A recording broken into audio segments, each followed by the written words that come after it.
May kilala ka bang senior na biglang natumba? Wala namang nadulas, wala ring nadapa? Baka ikaw na yon, pero binaliwala mo lang. Isang araw, maayos kang naglalakad sa loob ng bahay. Pamilyar na sahig, walang hadlang. Pero bigla mong naramdaman, parang nawalan ka ng balansi. Hindi ka naman bumagsak. Pero may tanong kang hindi mo masagot. Paano kung hindi ako nakasalo? Yan ang hindi sinasabi ng karamihan. Hindi mo kailangang mabangga o mahulog para masabing may problema. Minsan ang katawan mo na mismo ang nagsasabi, pero hindi mo lang pinapansin. Kung ikaw ay nasa edad 60, 70 o lampas pa, hindi ito kwento ng kahinaan. Ito ay paalala ng karunungan. At ngayong araw, tatalakayin natin ang 8 pangkaraniwang ugali na unti-unting sumisira sa balanse ng katawan mo at ng loob mo. Pero hindi ito para matakot ka. Ito ay para maibalik mo ang kumpiyansa mong tumayo. Kumpiyansa mong lumakad. Kumpiyansa mong mabuhay na may lakas at dignidad. Kasaduraksama. At kung seryoso ka sa pag-iwas sa pagkakadulas, pagkakatumba, o pagkawala ng kumpiyansa mo sa sarili, magstay ka hanggang dulo. Dahil ang pang-anim na mali, yun ang halos nagdala sa akin sa ospital. Pero sa halip na mawalan ako ng pag-asa, natutunan kong pwede pa pala akong bumangon ng mas matatag. Simulan na natin. Isang maling sapatos, maling pundasyon. Alas 11 ng umaga noon, si Aling Nerissa, 71 anyos, ay lumabas ng bahay para maghakot ng labahan. Suot niya ang paborito niyang tsinelas, manipis, madulas, at medyo lumang-luma na. Gawa ito sa tela na halos wala ng grip sa ilalim. Habang naglalakad siya sa sementadong daanan papunta sa likod bahay, nadulas siya ng bahagya. Mabuti na lang at napakapit siya sa poste ng sampayan. Pero yung kaba, parang bumigat ang dibdib niya. Paano kung hindi ako nakahawak? Yan ang tanong na bumulong sa kanya buong araw. Mula noon, hindi na naging pareho ang lakad ni Aling Nerissa. Mas mabagal, mas alalay, mas maingat. Pero sa halip na harapin ang problema, mas pinili niyang huwag pansinin.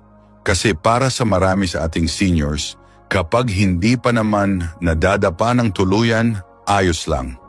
Huwag lang tayo gumamit ng baston. Huwag lang tayo palitan ng nakasanayan. Pero ito ang hindi natin napapansin. Ang maling sapatos ay parang bitag na hinihintay lang ang tamang pagkakataon. Madulas, manipis, walang suporta.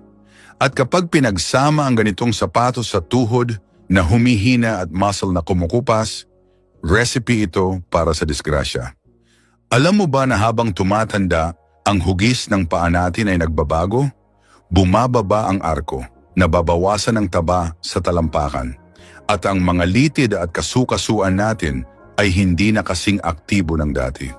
Ibig sabihin, kahit ang dating komportabling sapatos, maaring panganib na pala ngayon. Kaya ano ang tamang sapatos para sa senyor? Una, dapat may non-slip na talampakan. Hindi pwedeng kuminang-kinang na parang patag na plastic.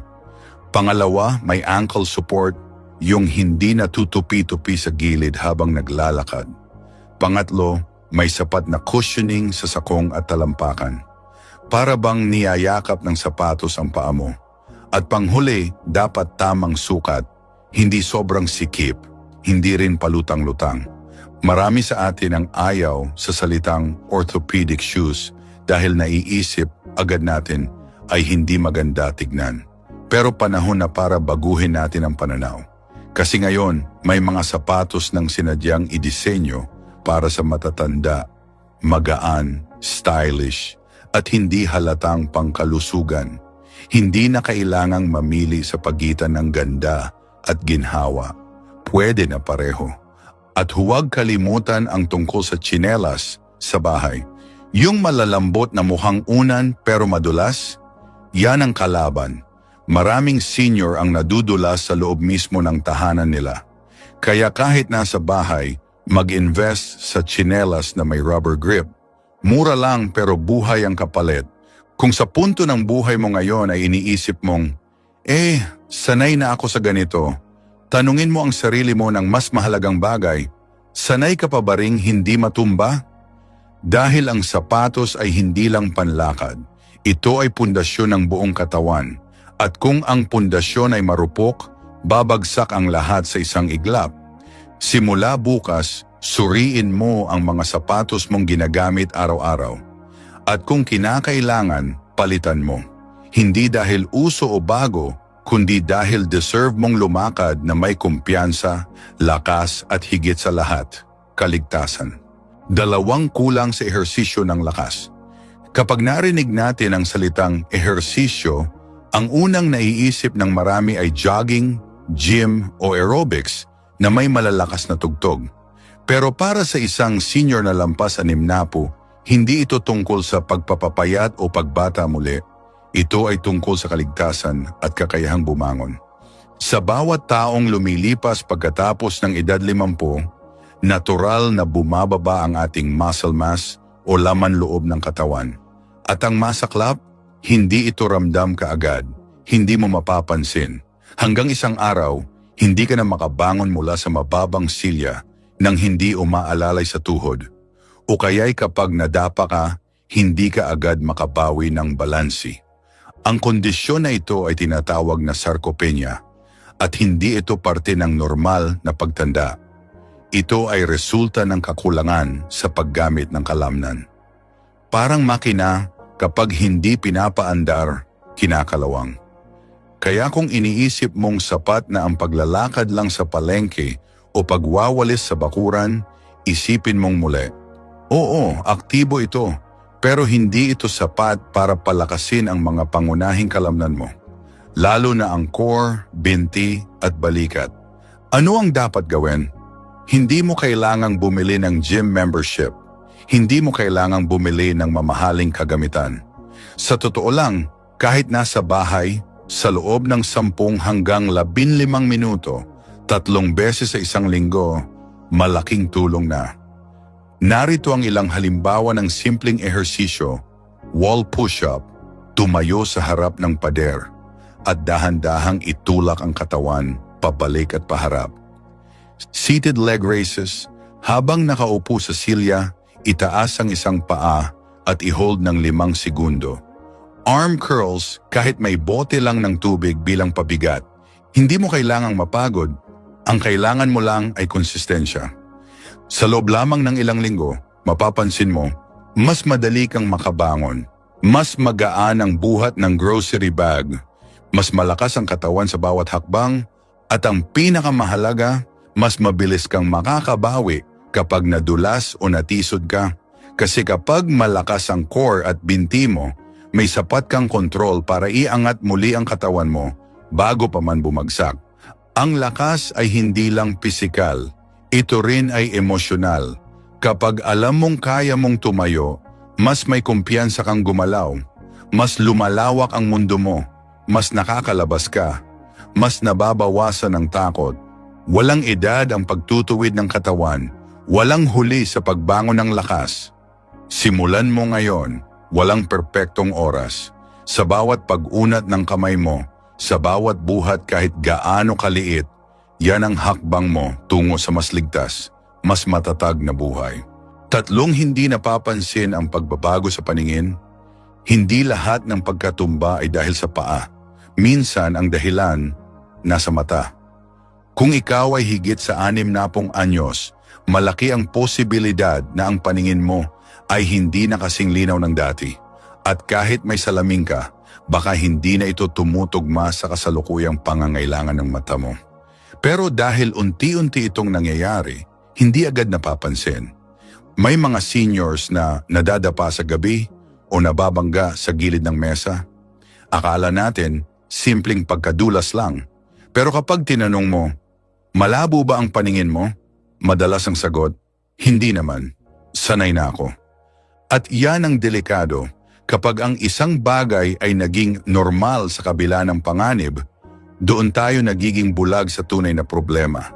Alam mo ba na ang pagbabago sa paningin ay direktang konektado sa balanse? Ang mata ay nagsisilbing gabay ng utak sa paggalaw. Kung mali ang nakikita mo, mali rin ang kilos mo. 1 pulgada lang ng maling hakbang, sapat na para mawalan ka ng balanse. May 3 bagay na dapat suriin. Salamin. Kailan mo huling pinacheck ang grado? Kung lampas 1 taon na, panahon na para magpa-examine. Lente. Nakakatulong ang anti-glare at contrast-enhancing lenses lalo na sa mga low-light area. Ilaw sa bahay. Ang madilim na pasilyo o CR ay parang patibong. Maglagay ng LED plug-in lights sa kwarto, hallway at banyo. Kahit simpleng nightlight lang, pwede ka nang gumalaw na may kumpiyansa tuwing gabi. At hindi lang yan. Ayon sa mga optometrists, kapag kulang ka sa contrast perception o yung kakayahang makita ang kaibahan ng kulay ng isang bagay sa paligid nito, mas malaki ang tiyansa mong hindi mo makita ang gilid ng step o ang basa sa sahig. Kaya kahit may ilaw, kung mahina ang contrast sensitivity mo, parang madilim pa rin ang paligid. Bukod sa salamin at ilaw, mahalaga rin ang gawi sa gabi. Ugaliing magbukas ng ilaw bago tumayo mula sa kama. Huwag nang magmadaling lumakad sa dilim kahit pakabisado mo ang layout ng bahay. Sa edad natin, minsan ang labis na tiwala ang nagiging sanhi ng aksidente. At ngayon, gusto kong tanungin ka, nakaramdam ka na rin ba ng panlalabo ng mata sa gabi? May pagkakataon na ba na muntik ka ng madapa dahil hindi mo nakita ang gilid ng hagdan o ang basahan sa sahig? Kung oo, i-comment mo sa baba ang salitang "Number 3, ako yan" para malaman naming hindi ka nag-iisa. Minsan, isang simpleng komento lang mula sa'yo, pwedeng magpaalala sa iba na kailangan na rin nilang kumilos. Wala kang dapat ikahiya kung humihina ang paningin. Ang mas mahalaga, may ginagawa ka para protektahan ang sarili mo. Ngayong araw, suriin mo ang salamin mo. Linisin mo ito. Tingnan mo kung updated pa ang grado. Tapos ikutin mo ang bahay. I-on ang mga ilaw. Palitan ang mga kupas na bumbilya. Dahil kung gusto mong manatiling matatag ang katawan mo, siguraduhin mong malinaw ang nakikita ng mata mo. 4, na hindi pagbibigay pansin sa side effects ng gamot. May mga araw talaga na kahit maayos ang tulog mo at sapat ang kain, may kakaiba kang nararamdaman. Parang ang bigat ng ulo, umiikot ang paligid o pakiramdam mo'y parang lutang. Akala ng iba, normal lang yan. Pero minsan, ang ugat pala nasa gamot na iniinom araw-araw. Maraming seniors ang may maintenance medicine para sa alta presyon, diabetes, arthritis o iba pa. Pero hindi alam ng karamihan na habang tumatanda, nagbabago ang paraan ng katawan sa pagtanggap sa mga gamot na ito. Ang dating tamang dosage maaring masyado na palang mataas sa edad 70. At kung may iniinom ka pang ibang supplements o over-the-counter vitamins, mas mataas ang tsansa ng interaksyon na pwedeng makasama. Ayon sa mga eksperto, isa sa mga pangunahing sanhi ng pagkadulas o pagkawala ng balanse sa matatanda ay ang mga side effect ng gamot. Pero hindi ito agad napapansin dahil iniisip natin, sanay na ako rito o lagi ko na itong iniinom. Kung nakakaranas ka ng pagkahilo, parang bagsak ang enerhiya mo buong araw, mabagal kang gumalaw o bigla kang nababalanse, tanungin mo ang sarili mo, baka hindi katawan mo ang problema, baka gamot mo na ang nagpapahina sa'yo. Nararanasan mo ba ito? Kung oo, subukang gawin ito ngayon pa lang. Gumawa ng simpleng talaan ng mga gamot na iniinom mo araw-araw. Isama pati oras ng pag-inom at kung may naramdaman kang kakaiba pagkatapos. Sa susunod na check-up, ipakita ito sa doktor mo, lalo na kung may nararamdaman kang pagkahilo o biglaang panghihina. Dito natin ipakikilala si Mang Arturo, 76 na anyos. Sa loob ng ilang linggo, nakakaranas siya ng madalas na pagkahilo. Isang gabi, habang bumabangon mula sa upuan, papunta sa banyo, natisod siya sa mesa. Hindi siya tuluyang bumagsak, pero mula noon, natakot na siyang gumalaw ng mabilis. Kinabukasan, binasa niya ang label ng iniinom niyang gamot sa alta presyon. Nandoon sa pinakababa, maaaring magdulot ng pagkahilo o pagkawala ng balanse. Nang ipakita niya ito sa kanyang doktor, inadjust ang dosage. Pagkatapos ng ilang araw, nawala ang hilo. Bumalik ang normal niyang lakas.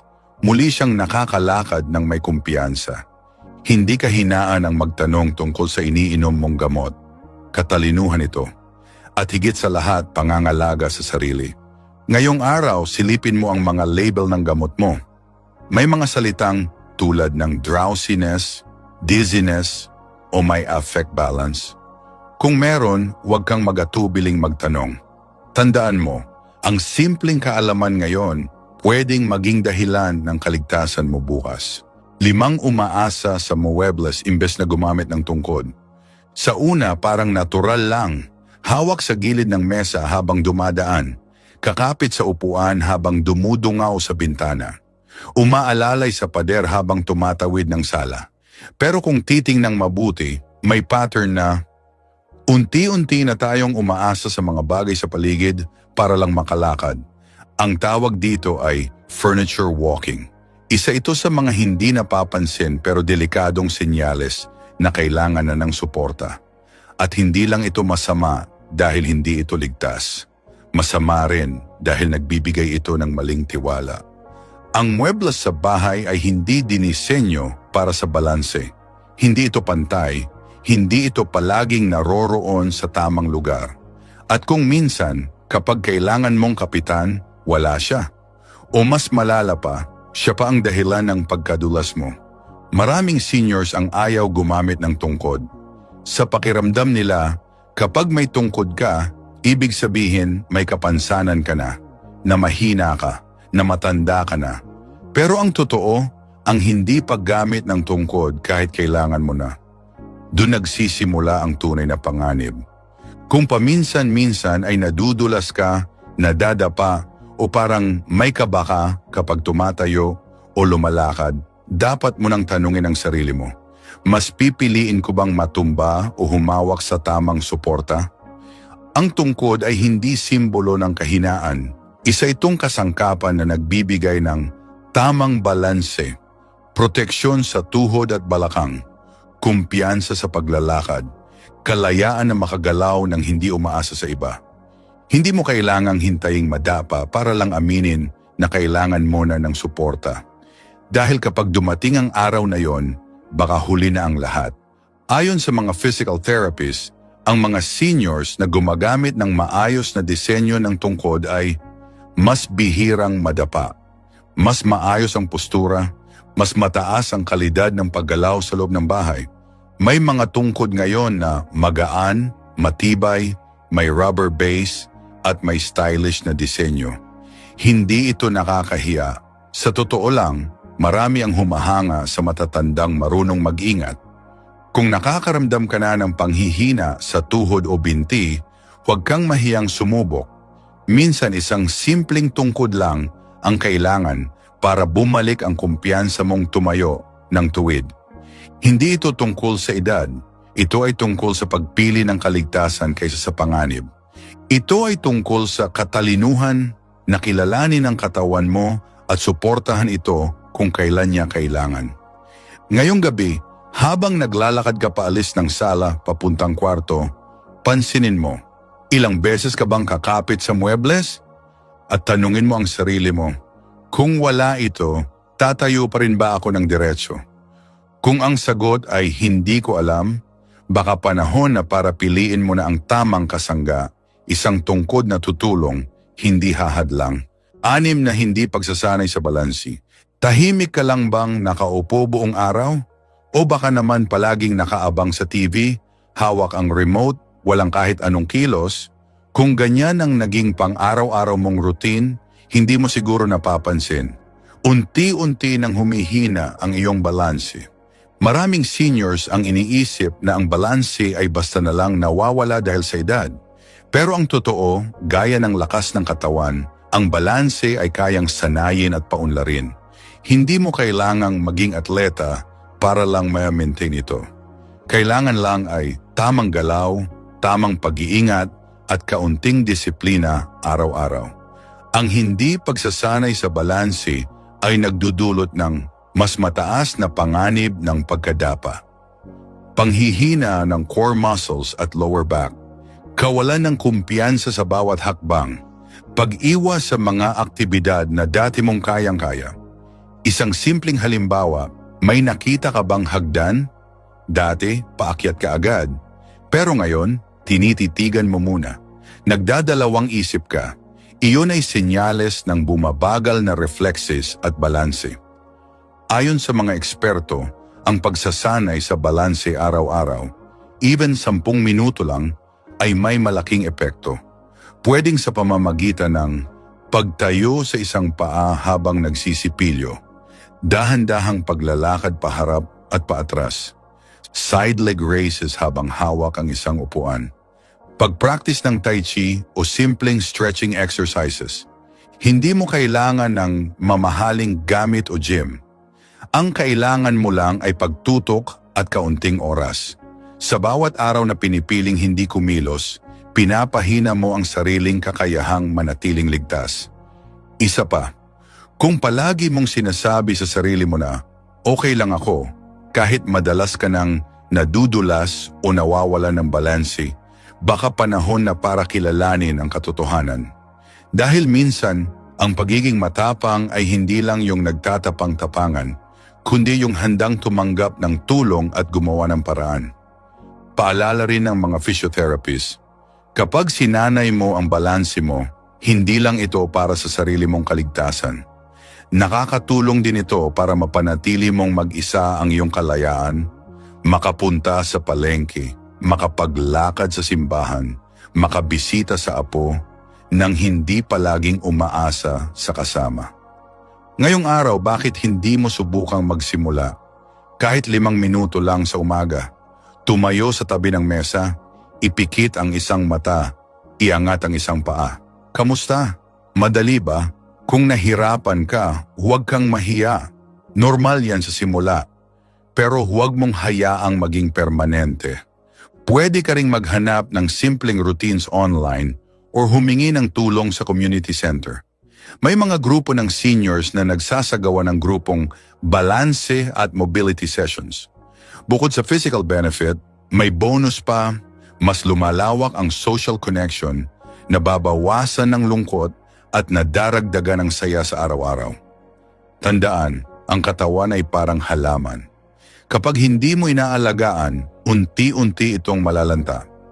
Pero kapag binigyan mo ng kaunting araw, tubig at galaw araw-araw, muling sisigla ito.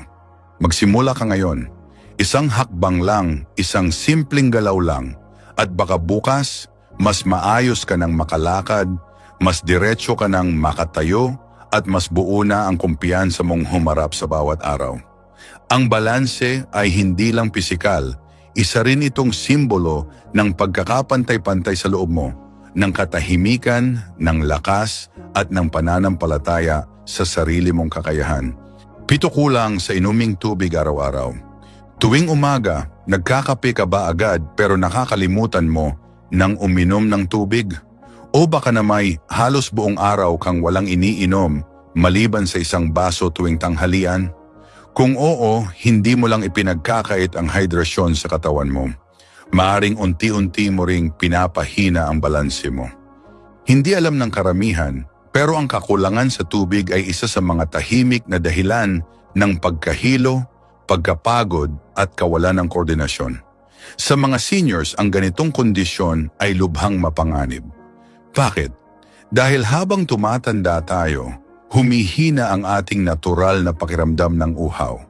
Hindi tulad ng bata, ang isang 70 taong gulang na katawan ay hindi agad nag-aalerto na nauuhaw na siya.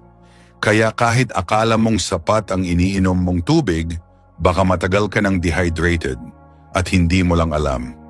Kapag kulang ang tubig sa katawan, nababawasan ang dami ng dugo, mas kaunting oxygen ang umaabot sa utak. Bumababa ang blood pressure, pagkahilo o pag-ikot ng paningin. Nanlalambot ang kalamnan, bumababa ang lakas ng core at binte. Nagiging sluggish ang reflexes, nahuhuli ang reaksyon sa hindi inaasahang kilos. Lahat ng ito ay direktang konektado sa balanse. Sa madaling salita, kapag kulang ka sa tubig, hindi lang pagod ang mararamdaman mo. Pati ang lakas ng pagtayo mo, tibay ng hakbang, at bilis ng pag-react sa biglaang sitwasyon ay maaapektuhan. Minsan, isang maling apak lang sa sahig o hagdan ay sapat na para madapa. Ang masaklap, ang dehydrasyon ay madalas hindi halata. Akala mo lang pagod ka, pero sa totoo lang, kailangan mo lang uminom. Ilan sa mga senyales na dapat bantayan: tuyong labi, madilim na ihi, pananakit ng ulo, kawalan ng focus, paghahilo kapag biglang tumayo. Paano ito maiiwasan? Narito ang ilang simpleng gawi na pwedeng simulan kaagad. Uminom ng isang basong tubig pagkagising sa umaga. Bago ang kape, bago ang almusal, magdala ng maliit na tumbler kahit nasa bahay lang. Maging visible ito para maalala mong uminom. Mag-set ng timer o alarm kada 2 hanggang 3 oras bilang paalala. Gumamit ng water tracker apps kung tech-savvy ka o may kasamang apo na pwedeng tumulong. Magdagdag ng natural flavor gaya ng kalamansi, pipino o mint kung ayaw mo ng plain na tubig. Huwag kang matakot sa paghihinang madalas. Mas mabuti na ang hydrated kaysa mapanganib ang kalagayan mo. Tandaan, ang tubig ay hindi lang pampawi ng uhaw. Ito rin ay sandata laban sa pagkahilo at pagkadapa. May mga pag-aaral na nagsasabing kahit 2% dehydrasyon lamang ay may malaking epekto na sa balance at concentration ng isang tao. Kaya kung gusto mong manatiling matatag ang iyong paglalakad, hindi sapat na malakas ang tuhod mo. Dapat sapat din ang tubig sa katawan mo. Ngayong araw, subukan mong bilangin, ilang basong tubig ba talaga ang naiinom mo? Kung kulang sa 6 hanggang 8 baso sa isang araw, baka ito na ang dahilan kung bakit minsan ay parang nanginginig ang tuhod mo o madalas kang nauupo dahil parang umiikot ang paligid. Ang katawan mo ay parang makina. Kung walang sapat na tubig, hindi ito makakagalaw ng maayos. Hindi mo kailangan maging perpekto. Kailangan mo lang magsimula, 1 baso lang muna. 8 delikadong kalagayan sa loob ng bahay. Isang gabi habang pauwi si Mang Celso mula sa kusina, hindi niya napansin ang medyas ng apo niyang naiwan sa sahig. Madilim ang paligid dahil patay ang ilaw sa hallway. Pag-apak niya, dumulas ang paa niya sa sahig at bumagsak siya ng buong bigat. Mabuti na lang at may kapit siyang silya na agad niyang nahawakan, kung hindi ay baka nabalian siya. Hindi lang si Mang Celso ang nakakaranas nito. Ayon sa mga datos, karamihan ng aksidente ng mga matatanda sa loob ng bahay ay nangyayari hindi dahil sa panlabas na panganib, kundi sa loob mismo ng kanilang tahanan. At ang malungkot pa rito, karamihan sa mga aksidenteng ito ay maiiwasan sana. Ang bahay na akala natin ay ligtas ay maaari ring maging panganib. Narito ang ilan sa mga tahimik pero mapanganib na kondisyon sa bahay. Maluluwag o nakausling carpet o basahan. Madidilim na bahagi ng bahay tulad ng hallway o banyo. Mga kable o extension cords na nakakalat. Makinis at madulas na tiles lalo na kapag basa. Mga bagay na hindi na ibalik sa tamang lagayan, tulad ng tsinelas, laruan ng apo o walis. Kadalasan hindi napapansin ang mga ito dahil sanay na raw. Pero sa katawan ng isang senior na hindi na kasing bilis at tibay ng dati, isang pagkakamali lang ay sapat na para mabalian o masaktan. Paano natin ito maiiwasan? Narito ang ilang practical na solusyon. Magkaroon ng sapat na ilaw sa lahat ng bahagi ng bahay, lalo na sa daanan papuntang CR, kusina at kwarto. I-secure ang mga basahan at carpet. Gumamit ng anti-slip tape o alisin na lang kung hindi naman kailangan.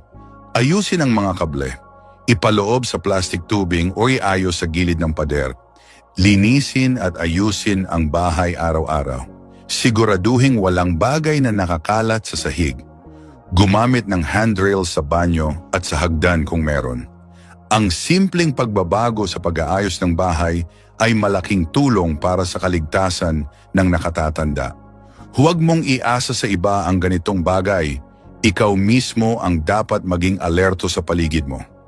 Tandaan, ang pag-iwas sa aksidente ay hindi lang tungkol sa katawan, ito rin ay tungkol sa pag-iingat sa dignidad mo bilang isang matalino at responsableng senior. Ngayong araw, silipin mo ang paligid mo. May nakausling basahan ba? Madilim ba sa daanan papuntang CR? Baka ito na ang tamang oras para baguhin ang ilang bagay. Dahil ang tunay na tahanan ay hindi lang komportable, ito'y ligtas din. Bonus, kapag nawawala ang balansi, nawawala rin ang kumpiyansa sa sarili. Sa dami ng senior na nakakaranas ng biglaang pagkadulas o pagkakatisod, unti-unti ring naaapektuhan ang kanilang tiwala sa sarili. Minsan, isang beses lang na madapa sila ay ayaw na nilang lumabas ng bahay, umattend ng family gathering o makipagkita sa kaibigan. Bakit? Dahil ang pagkadapa ay hindi lang sakit sa katawan, ito ay sugat din sa kanilang loob. Kapag paulit-ulit kang natatakot na baka matumba ka, ang tendency ay umiwas sa kahit anong aktibidad. Unti-unti, hindi lang ang katawan mo ang humihina, pati ang connection mo sa ibang tao ay napuputol. At ang mas malala, nawawala ang saya sa simpleng bagay tulad ng paglalakad sa park o pagpunta sa palengke. Pero tandaan, ang solusyon ay hindi ang umiwas. Ang solusyon ay maghanda. Kung alam mong malakas ang katawan mo, may sapat kang balanse at ligtas ang paligid mo, mas makakagalaw ka ng may kumpiyansa. Kaya kung gusto mong manatiling masigla, hindi lang sa katawan, kundi pati sa isip at damdamin, pagtuunan ng pansin ang iyong balanse. Mag-ehersisyo, uminom ng sapat na tubig, ayusin ang bahay, magpa-check up. Dahil kapag malakas ang pakiramdam mo, mas tuwid kang maglalakad. At kapag tuwid kang naglalakad, hindi lang katawan mo ang matatag, pati ang dignidad mo ay buhay na buhay pa rin. Sa huli, tandaan mo ito, ang malakas na katawan ay simula ng mas masiglang buhay. At ang balanse ay pundasyon ng lahat. Panatilihin mo ito dahil karapat-dapat ka sa isang mas ligtas, mas masaya at mas may kumpiyansang pagtanda. Sa bawat hakbang na ginagawa mo araw-araw, kasabay nito ang responsibilidad na alagaan ang sarili mong balansi, pisikal man o emosyonal. Hindi lang ito tungkol sa hindi matumba, kundi tungkol sa pagkakaroon ng lakas ng loob, kumpiyansa at dignidad habang tumatanda. Minsan, isang maling sapatos lang ang dahilan ng pagkadulas. Minsan naman kakulangan sa tubig o gamot na may epekto. At sa iba, mismong bahay nila ang nagiging dahilan ng disgrasya. Pero sa bawat problemang ito, may katapat na solusyon. Lahat ng binanggit natin sa video ay hindi lang para matandaan mo, kundi para gamitin mo araw-araw. Ang buhay ng isang senior ay hindi patapos. Bagkus, ito'y panibagong yugto kung saan mas may karunungan ka, mas may lalim ang pag-unawa mo sa sarili mo, at mas may halaga ang bawat araw. Huwag mong hayaang mawala ang kalayaan mo sa paggalaw dahil sa mga pagkukulang na pwede namang itama. Ngayong alam mo na ang mga maling na kasanayan, ikaw na ang may kapangyarihang baguhin ang kinabukasan mo. Hindi kailanman huli para magbago, para magayos ng bahay, uminom ng sapat o mag-ehersisyo. Kaya kung naniniwala kang may natutunan ka rito o may kakilala kang dapat ding makarinig nito, paki-share ang video na ito. Mag-iwan ka rin ng komento sa ibaba kung alin sa mga nabanggit ang pinakatumama sa karanasan mo. At kung gusto mong masundan pa ang ganitong mga makabuluhang content, inaanyayahan ka naming mag-subscribe sa aming channel. Dahil sa gintong edad, ang bawat araw ay may saysay at ang bawat senior ay may lakas na pwedeng ipaglaban. Sama-sama nating harapin ang pagtanda ng may dangal, talino at balanse.